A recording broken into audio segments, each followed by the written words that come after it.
Vice President kumenana kumwambo opeleka ma certificate akamena avanga graduate ndi aubatizo ku mpingo wa Prophet Mbewe. Prophet Mbewe ananena kuti mudzimu mukanaonamo muli mavuto kwambiri, ndio mukanachezamo ndiye awiri atatu muona mavuto amene ali nawo. Ndiye panopo Vice President Dr. Ausi abwera kucheza ndi anthu amudzimu kuti mwina amve mavuto angapo awo ndi awo ndi amene atani abwera kuti atani aone amve mavuto amene ena ndi ena ali nawo. Ndio amene abwera pano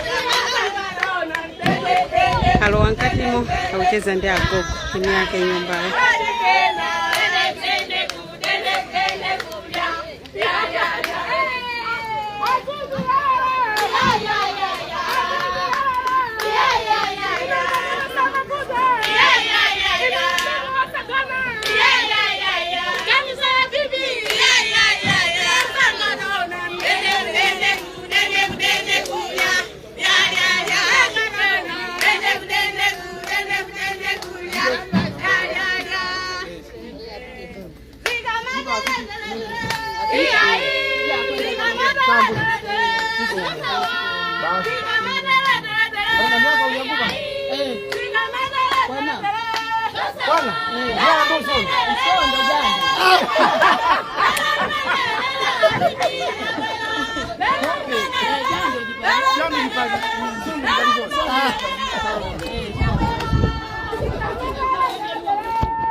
Vice President akucheza ndi anthu amumudzi wakufupi kwa chechi kwa Prophet Mbewe kumene anapita kukakhala nawo pa function imene anthu amapanga graduate ena anali pa ubatizo. Ndi Mbewe anapempha kuti mpite mmudzi mwathu mukaone mene anthu ena akuvutikira, mukatenge nawo ma problems amene ali nawo. Ndi that's why akuyendera anthu ena amumudzi a Dr. Michael Ausi amene ndi Vice President a dziko lathu la Malawi.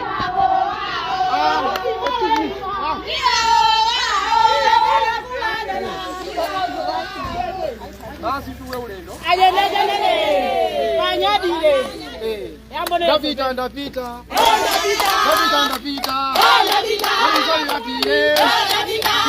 Nyundo.